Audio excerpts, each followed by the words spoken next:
आरिक पिया मुर्शिद पिया, तारिक पिया मुर्शिद पिया।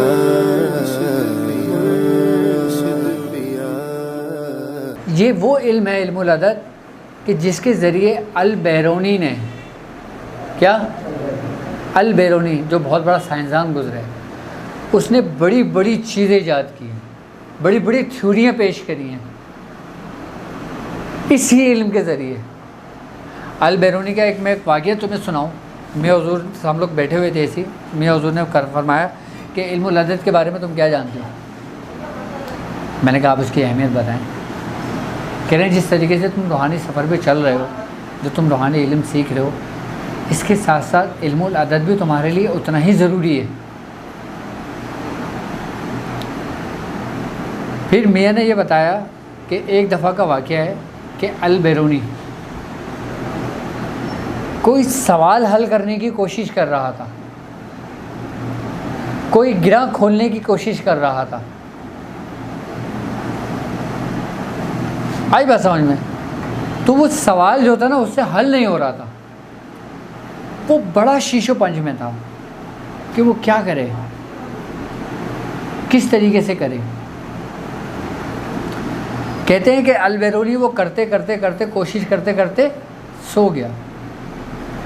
क्या हुआ? सो गया, उसकी आंख लग गई। अच्छा, उसकी जब बीवी ने उसको देखा, उसके घर वालों ने उसको देखा कि वो इसी हालत के अंदर काम करते करते टेबल पर ही सो गया, तो उन्होंने उसको उठाना चाहा लेकिन मुनासिब नहीं समझा, क्योंकि उसकी बीवी को पता था कि ये कई दिनों से जाग रहे हैं, इस कोशिश में लगे हुए इस मसले को सॉल्व करने के लिए, और वो बहुत बड़ा और अहम मसला था अल बैरूनी का। कहते हैं कि उसकी बीवी कहती है कि मैं उनको देख रही थी, वो सो रहे थे बेखबर। फिर अचानक कहने लगी, उसकी बीवी कहने लगी कि उसने फिर जो चिराग की रोशनी थी उसको बंद कर दिया और ख़ुद भी लेट गई। उसकी बीवी कहती है थोड़ी देर के बाद मुझे महसूस हुआ कि कोई उठा है। कहने लगी मैंने अल बैरूनी को देखा कि वो खड़े हुए, और खड़े होने के बाद उसने दिया रोशन किया। अच्छा, उसकी जो बीवी थी वो उसको पुकार रही है, वो उसको जवाब नहीं दे रहा, वो उससे बात कर रही है, वो जवाब नहीं दे रहा उसको, जबकि वो उसकी बीवी कहती है कि कभी ऐसा हुआ ही नहीं था, ऐसा मामला, ऐसा वाक़या। आई बात समझ में? तो हुआ क्या, उसकी बीवी ने खामोशी इख्तियार करी, उसको देखती रही। अल बैरूनी ने क्या करा, वो उठा, दिया रोशन किया और बैठा, और वो सवाल जो था ना, वो मसला सॉल्व करने की शुरू कर दिया। उसने पूरा सॉल्व करना शुरू करा, पूरा मसला सॉल्व करा। आखिर में कलम रखा और फिर उसी नशिस्त में सो गया, उसी नशिस्त में सो गया। तो उसकी बीवी ने देखा कि दोबारा सो गया, उसने चिराग बुझा दिया। उसकी बीवी को ये था कि इसको होश होगा। अब जब सुबह जो अल बैरूनी उठा, जब उसने देखा, पर्चा देखा, उसने बोला ये मसला किसने सॉल्व किया है? ये उसने कहा राइटिंग तो मेरी है। क्या राइटिंग तो मेरी है, लेकिन ये मसला कैसे सॉल्व हुआ? इसके चक्कर तो मेरे महीनों लग गए। तो उसकी बीवी ने बताया कि मैंने ये चीज़ देखी कि तुम ही उठे हो, तुमने दिया रोशन किया है, तुम ही लिखने बैठे हो, तुमने पूरा लिखा हो, तुम उसी हालत में सो गए, और मैंने तुम्हें आवाज़ें भी दी, तुमने मेरी हरगिज़ न सुनी। वो मामला क्या था? मैंने मियाँ से पूछा, मैंने कहा मियाँ ये कैसे हो सकता है? तो मियाँ कहने लगे वो सोच में गुम था। कब से? कई महीनों से। अब समझने वाली बात है, अब इस बात को समझना थोड़ा, और आप लोग खुश हो जाना कि जिस सफ़र में मैं आपको लेके चल रहा हूँ ना, मैं आपकी वही बुनियाद बना रहा हूँ रूहानी मश्क के ज़रिए। मियाँ ने फरमाया कि वो 2 महीने से जो ना सोच में था, और ऐसी सोच में था इसी मसले के ऊपर कि वो जिस चीज़ को देखता ना तो उसको देखता रह जाता, उसको ये भी एहसास नहीं होता कि उसकी पलक झपक रही है या उसकी पलक नहीं झपक रही है। उसको ये भी एहसास नहीं होता था कि मेरे दाएं तरफ कोई बैठा हुआ है, मेरे बाएं तरफ कोई बैठा हुआ है, या किसी शोर शराबे की जगह पर है या कहीं नहीं है। वो इस हद तक चला गया था। जब वो इस हद तक गया था ना, तो उसका दिमाग जो था ना वो एक्टिवेट हो गया था, एक्टिव हो गया था। अच्छा, दिमाग एक्टिव होने से आप क्या समझते हो? हमारा जो दिमाग है ना, इसको कई हिस्सों में तकसीम किया है। एक हिस्सा इसका अगला हिस्सा है, एक हिस्सा इसका पिछला हिस्सा है, और इन अगले और पिछले के दरमियान बारीक झिल्लियों के अंदर महफूज एक चिप इंसान के अंदर अल्लाह तबारक ताला ने कुदरती अता करी है, जो उसके अंदर लगाई है इंसान के अंदर। वो चिप क्या है?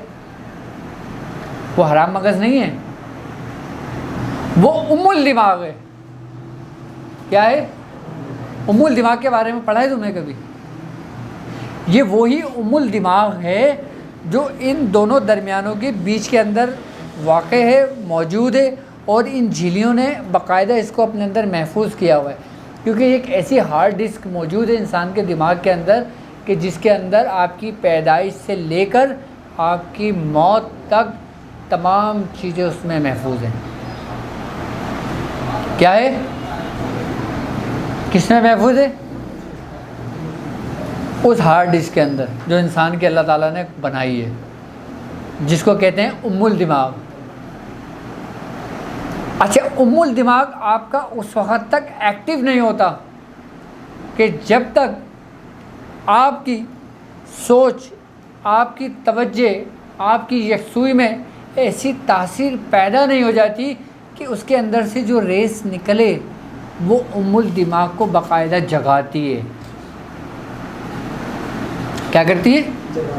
उसको जगाती है, उम्मुल दिमाग को, जो हार्ड डिस्क है हमारी, जिसके अंदर हर चीज़ महफूज है, सेफ है, जो चिप कहलाती है। जो ये सबसे पहली चिप तो अल्लाह तबारक ताला ने इंसान के अंदर ही लगाई है। यार, एक दुनियावी चिप की मिसाल ले लो आप कि उसमें आपका डेटा महफूज है, तो अल्लाह रब्बुल इज़्ज़त ने तुम्हें बनाया, तुम्हारा डेटा महफूज नहीं रखेगा वो क्यों कहते हैं रोज़े महशर तुम्हारी हर चीज़ गवाही देगी, तुम्हारा हाथ गवाही देगा, तुम्हारी आंखें गवाही देंगी, तुम्हारा चेहरा गवाही देगा, तुम्हारे पैर गवाही देंगे। क्यों? क्योंकि उस वक्त जो वो चिप है ना, वो अपने उरूज पे एक्टिव होगी। आई बात समझ में? अब उम्मुल दिमाग को मैं थोड़ा सा समझाता हूँ आपको, ये भी एक बड़े राज की बात है। ये उम्मुल दिमाग जो होता है ना, इसके माहतेत क्या इंसान के तमाम लताइफात होते हैं, जितने भी लतीफ़े हैं ना, जो लताइफ़ हैं हमारे जिस्म के अंदर, वो सारे उसी के माहतेत होते हैं। यानी कि लतीफ़ा नफ्स, लतीफ़ा रूह, लतीफ़ा क़ल्ब, लतीफ़ा सिर, लतीफ़ा ख़फ़ी और लतीफ़ा अक़फ़ा। क्या है ये लताइफ़ात हैं जो हमारे जिस्म के अंदर हैं। इसको हमने मुख्तलिफ़ जिस्म के हिस्सों में तकसीम किया है। ये सारे किसके माहतेत हैं? उम्मुल दिमाग के। उम्मुल दिमाग क्या है? एक चिप है जो राब्ता कायम करती है किससे? किससे? तुम्हारे रब से, वो जो तुम्हें जोड़ देती है। ऐसे कैसे जोड़ती है? उस कनेक्शन से। ये वो कनेक्शन है कि जिसके लिए बुजुर्गों ने बड़ी बड़ी रियासतें करी हैं।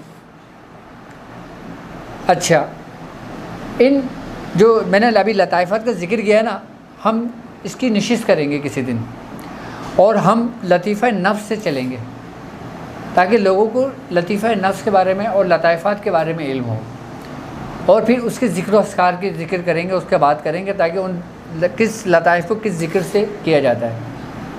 अच्छा, इन लताइफ़ात का हमारे जिस्म के अंदर कायम मकाम भी है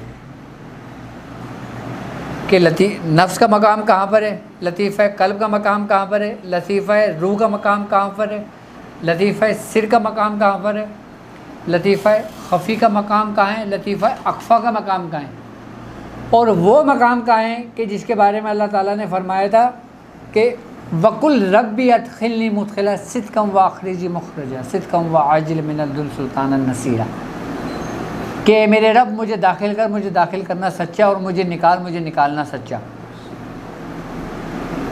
हम उस मकाम का भी जिक्र करेंगे। और बताएंगे कि किस जिक्र के ज़रिए किस लतीफ़ को जगाना पड़ता है, किस लतीफ़े को जगाना पड़ता है, किस लताइफ़ात को जगाना पड़ता है।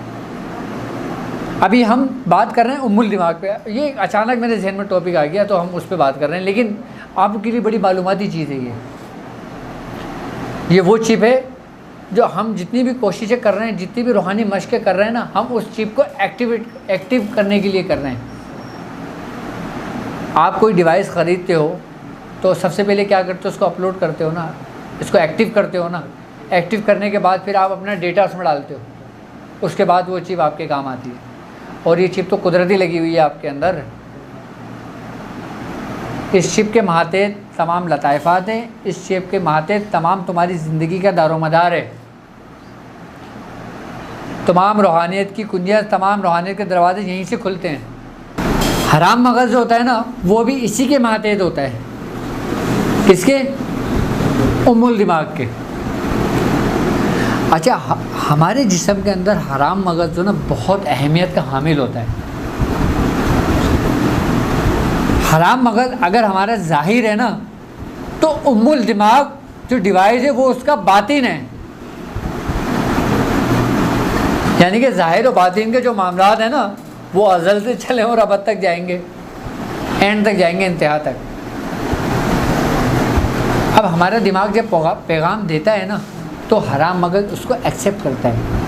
हराम मगज़ हमारे तमाम असाब को वो पैगामात देता है कि जो दिमाग पैगाम दे रहा होता है वो हमारा हराम मगज़ पहुंचाता है। अच्छा, हराम मगज़ का ताल्लुक़ हमारे जिस्म के अंदर किससे?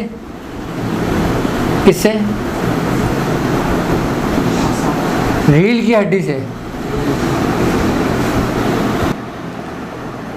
जिसको हम क्या कहते हैं इंग्लिश में? बैकबोन, यानी कि स्पाइनल कॉर्ड।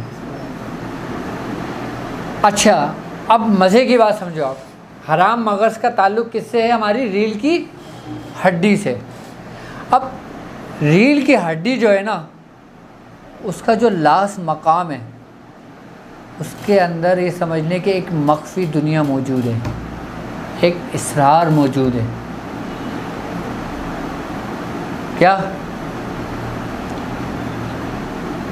क्या मौजूद है? मख्फी, एक यानी कि मख्फी कुव्वतें उसमें मौजूद हैं। कुव्वत इरादी है ना, जिसकी हम लोग बहस करते हैं, बातें करते हैं। कभी कुव्वत इरादी को समझा है कि कुव्वत इरादी है क्या? हम तो इरादा करने को कहते हैं ना, लेकिन कुव्वत इरादी की जो असल जुज़ है ना, असली जो उसकी कुव्वतें जो मख्फी हैं, वो कहाँ पर हैं? हमारी रीढ़ की हड्डी में। क्यों कहते हैं हिंदू कि हमारी रीढ़ की हड्डी में जो ना अज़दास हो रहा है, वो अज़दे से जो मुखातिब होते हैं ना, वो इन्हीं कुव्वत इरादी, जो कुव्वतों का जो मजमूआ है, जो कुव्वतों के मालिक, जो कुव्वतों का बादशाह है ना, वो उसके अंदर महफूज है। वो छुपा हुआ, बैठा हुआ, पोशीदा है, वो कुव्वत है। वो कहाँ पर है? हमारे रीढ़ की हड्डी में। मैंने आपको याद हो, अगर आपने मेरा पार्ट पहला देखा हो, मुराकबे का, प्रैक्टिस ऑफ मेडिटेशन का, उसके अंदर मैंने रीढ़ की हड्डी में इनबिसात और इनकिबास का अमल बताया था पूरा। उस अमल के ज़रिए, यानी कि जो मैंने आपको कहा था ना, न्यूट्रल ऑफ फेस, वो उन्हीं कुव्वतों को जगाने के लिए था। अब आप कह रहे होंगे, यार ये उम्मुल दिमाग कहाँ से आ गया? तो इंसान जो है ना, ये अल्लाह के राज़ों में से एक राज है। इसका राज वही जानता है जो उसके करीब होगा। मियाँ हुज़ूर की बड़ी शफ़क़त है कि जिन्होंने हमें इसरार और रमूज़, इन राज़ों से हमें आशना किया। हम आने वाली नशिस्तों में उम्मुल दिमाग के कंट्रोल पे भी बात करेंगे। हम उसको कंट्रोल करने के तरीके भी बताएंगे। हम अपने माजी को भी देख सकते हैं। भाई, एक चिप आपके पास मौजूद है, अब उसके अंदर सारा डेटा सेव है ना। कौन सा डेटा सेव है? जो आपका ज़िंदगी बचपन का गुजर चुका होता है, वो उसके अंदर महफूज है। आप वो भी देखेंगे, अपना बचपना, अपना डेटा भी देखेंगे, अपनी पैदाइश भी देखेंगे, उस चिप में जो महफूज है कैसे। उसकी बात फिर कभी करेंगे इंशाअल्लाह ताला। अस्सलामु अलैकुम व रहमतुल्लाह।